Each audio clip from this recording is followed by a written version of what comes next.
Hello everyone, good morning. तो आइए हम लोग अपनी क्लास को आगे बढ़ाएंगे। कल हम लोग पढ़े थे लोकस एंड इट्स इक्वेशन, मतलब लोकस के बारे में और उसका इक्वेशन हम कैसे निकालते हैं इसके बारे में कल हमने देखा था। आज भी हम लोग लोकस का यूज करके ही आगे बढ़ेंगे, बट जो चैप्टर पढ़ेंगे उसका नाम है स्ट्रेट लाइन, एसटी लाइन। इसको हम लोग स्ट्रेट लाइन पढ़ेंगे। हिंदी में इसको सरल रेखा बोलेंगे। क्या बोलेंगे? सरल रेखा, स्ट्रेट लाइन। अब सबसे पहले हम जानेंगे कि स्ट्रेट लाइन होता क्या है। तो ये भी एक लोकस है। क्या है? लोकस है, एक बिंदु पथ है। बिंदु पथ के बारे में कल हम बताए थे कि बिंदु किसी कंडीशन के थ्रू चलता है, चाहे वो जिस कंडीशन के थ्रू चले, तो उसके बाद जो वो रास्ता बनेगा उसी को हम लोग बिंदु पथ या लोकस बोलते हैं। क्या बोलते हैं? बिंदु पथ या लोकस बोलते हैं। तो स्ट्रेट लाइन का डेफिनेशन है, it is a locus of a point which moves forming angle 180 degree.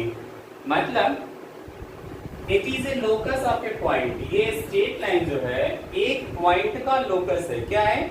एक पॉइंट का लोकस है। जो पॉइंट which moves, जो मूव करता है, फॉर्मिंग एंगल 180 डिग्री, 180 डिग्री का एंगल बनाते हुए वो मूव करता है। ठीक है ना? पॉइंट जब 180 डिग्री का एंगल बनाते हुए मूव करेगा तो उससे जो हमारा लोकस बनेगा उसको हम क्या बोलेंगे?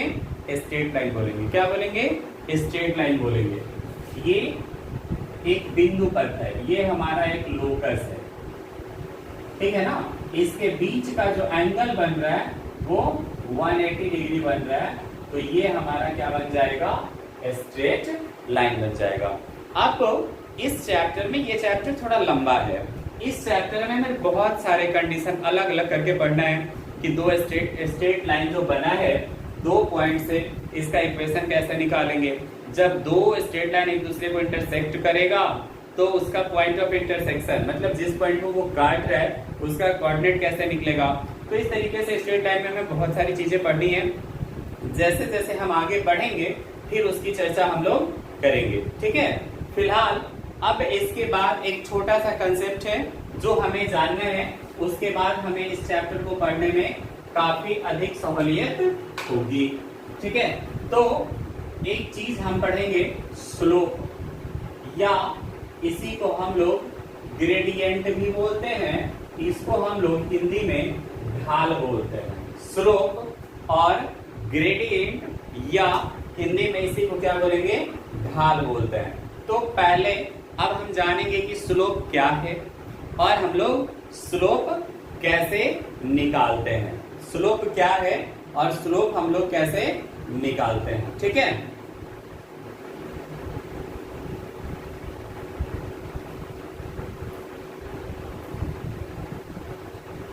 चलिए, तो हम लोग स्लोप को डिफाइन करेंगे। सबसे पहले क्या करेंगे? स्लोप को डिफाइन करेंगे। If a straight line makes theta angle with, या विथ बाद में लिखेंगे, if a straight line makes theta angle इन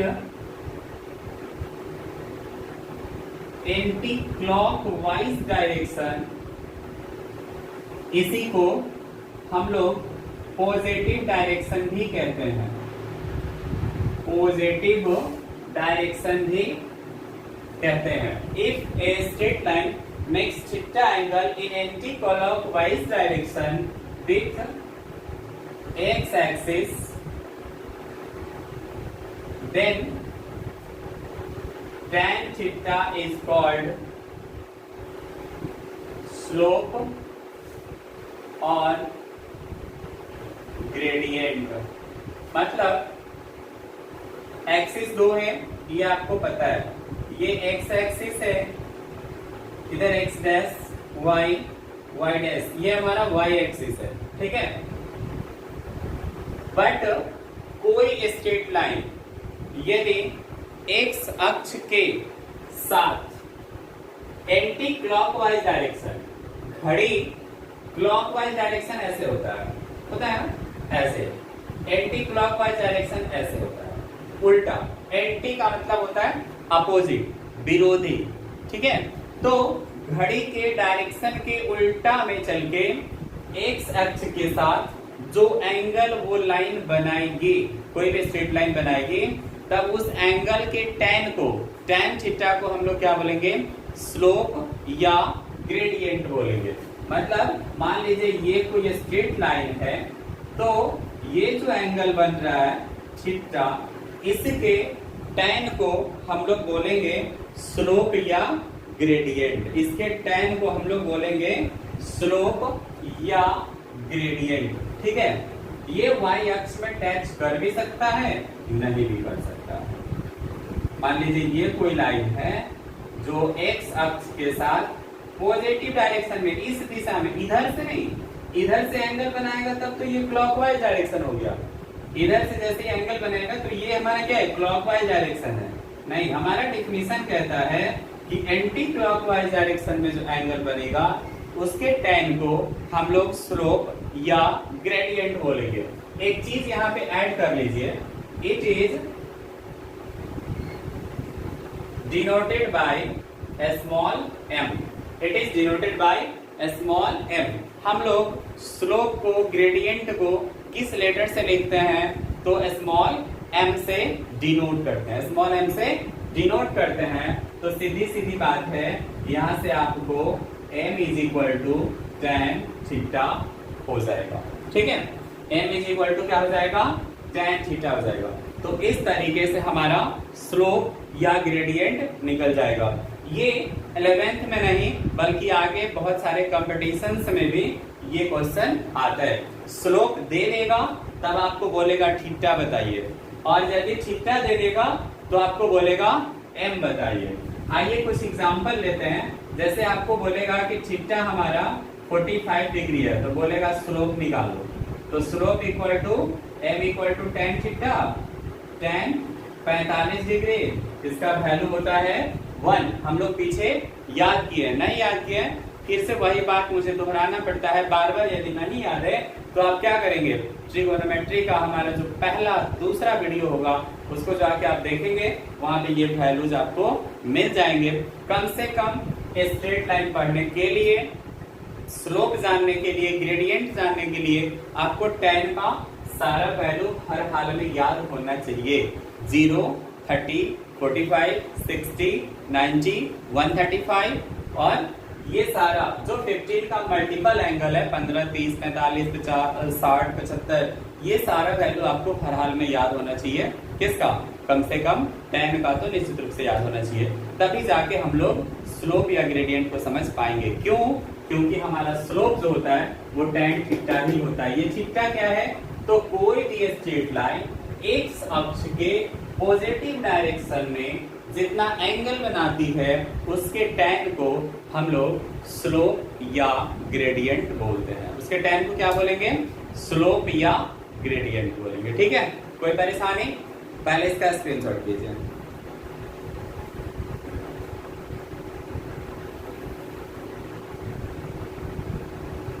चलिए हो गया। अब एक दो एग्जांपल और हम लोग देखेंगे स्लोप और ग्रेडियंट से रिलेटेड ही, इसके बाद हम लोग आगे बढ़ेंगे। इसको आप लोग फॉर्मूला की कॉपी में निश्चित रूप से लिखेंगे और एक दो क्वेश्चन, एक दो एग्जांपल उसके नीचे अवश्य लिखा होना चाहिए। ये बात मैंने कल भी बताया था, ताकि फिर आगे चल के आपको फॉर्मूला के लिए कहीं जाना नहीं पड़े।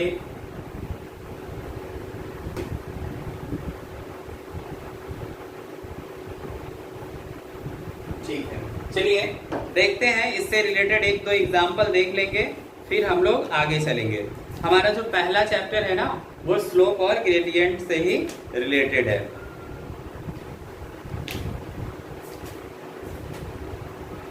जैसे इसमें एंगल आपको दे रहा है और आपसे पूछ रहा है कि इसका स्लोप या ग्रेडियंट निकालो, तब आसानी से निकल जाएगा।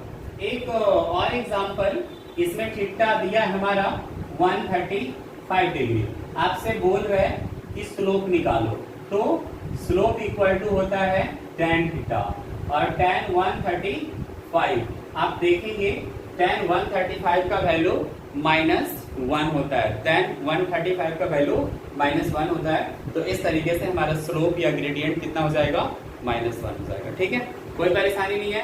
चलते हैं अब नेक्स्ट कंसेप्ट की ओर। ये तो हुआ था कि जब एंगल हमें मालूम होगा तब हम स्लोप कैसे निकालेंगे, जब हमें एंगल मालूम होगा तब हम स्लोप कैसे निकालेंगे। इससे रिलेटेड, स्लोप से रिलेटेड ही कुछ ऑब्जेक्टिव पॉइंट्स हैं जो आपको आगे जरूरत पड़ेगी, आप उसको याद करेंगे। इस तीनों पॉइंट को मैं लिख दे रहा हूं, ये क्वेश्चन बनाने में हमें जरूरत पड़ेगा। ठीक है, the slope of x axis is 0। आपसे पूछेगा एक्स एक्सिस का स्लोप क्या होता है, तो 0 होता है। ठीक है, the slope of y axis is infinitive. Y axis का स्लोप क्या होता है, इन्फिनिटिव होता है। वाई एक्सिस का स्लोप क्या होता है, इन्फिनिटिव होता है। ठीक है, और तीसरा पॉइंट है the slope of a line which makes equally angle, the slope of a line which makes equally angle with axis, मतलब जितना एंगल वो एक्स एक्सिस के साथ बना रहे उतना ही एंगल वो वाई एक्सिस के साथ बना रहे, तो उसका स्लोप आपसे पूछेगा तो इसका होगा +-1। ऐसा जानते हैं क्यों, इक्वली एंगल जब बनाएगा तो इधर से जब 45 बनाएगा तो +1, तो इधर से क्या हो जाएगा 135 हो जाएगा, बट वो एक्स एक्सिस के साथ 45 बना रहे हैं तो इसलिए +1। इधर से जब करेंगे फिगर जो हमारा था ये, इधर से जब 45 बनेगा तो इधर से 135 बनेगा, और अभी हम ऊपर में लिखे थे कि 135 का वैल्यू हमारा क्या होता है, -1 होता है। 135 का वैल्यू क्या होता है, -1 होता है। तो इस तरीके से ये स्लोप हमारा क्लियर होता है कब, जब हमारा एंगल दिया होगा तब। कब, जब हमारा एंगल दिया होगा तब। ये अब ये थोड़ा सा समझने की बात है, इसको रटने की बात नहीं है कि slope of x axis, slope of x axis, x axis का स्लोप 0 क्यों हुआ, ये आपने कभी सोचा कि कोई भी लाइन एक्स एक्सिस के साथ, हमने डेफिनेशन में लिखा है कि कोई लाइन एक्स एक्सिस के, कि कोई लाइन एक्स एक्सिस के साथ जितना एंगल बनाता है उसी से हमारा स्लोप निकलता है। स्लोप इक्वल टू होता है tan थीटा, होता है ना। तो जब ये एक्स एक्सिस का स्लोप हमें निकालना है तो ये एक्स एक्सिस के साथ तो 0 डिग्री का एंगल बना देगा ना, कोई लाइन ही नहीं होगा। ऑलरेडी वो एक्स एक्सिस का ही निकालना है तो वो 0 डिग्री का हो जाएगा। तो 0 डिग्री tan 0 क्या होता है, 0 होता है। tan 0 क्या होता है, 0 होता है। इसलिए हमारा एक्स एक्सिस का स्लोप 0 होगा। फिर जैसे ही वाई एक्सिस के साथ जाएंगे तो ये वाई एक्सिस के साथ जो एंगल बनेगा ये पॉजिटिव डायरेक्शन में यहाँ से यहाँ तक, ये कितना बनेगा, 90 डिग्री का बनेगा। और tan 90 इन्फिनिटिव होता है। इसलिए मैंने कहा कि आपको कम से कम tan का सारा वैल्यू हर हाल में याद होना चाहिए। क्या होना चाहिए, tan का सारा वैल्यू हर हाल में याद होना चाहिए। ठीक है, तो ये दोनों पॉइंट भी आपको समझ में आ गया होगा, ये पॉइंट भी समझ में आ गया होगा। यदि नहीं आया हो तो आप हमें कमेंट बॉक्स में जरूर कमेंट करेंगे कि सर ये चीजें क्लियर नहीं हो रही हैं। मैं पूरी कोशिश करूंगा कि ये आपका क्लियर हो जाए। ठीक है, इसका भी स्क्रीनशॉट कीजिए। चलिए अब क्या है, हम लोग फिर आगे स्लोप के बारे में ही कल नेक्स्ट वीडियो में पढ़ेंगे। आज हम लोग इतना ही पढ़ेंगे। आज आपका काम है कि होमवर्क नहीं है, कोई भी चैप्टर बनाने के लिए मैंने आज नहीं दिया है, ठीक है। तो आपका काम है 10 का जो भी वैल्यू होता है 0, 15, 30, 45 जो भी है, इस सारे वैल्यू को आपको आज याद करना है, ठीक है।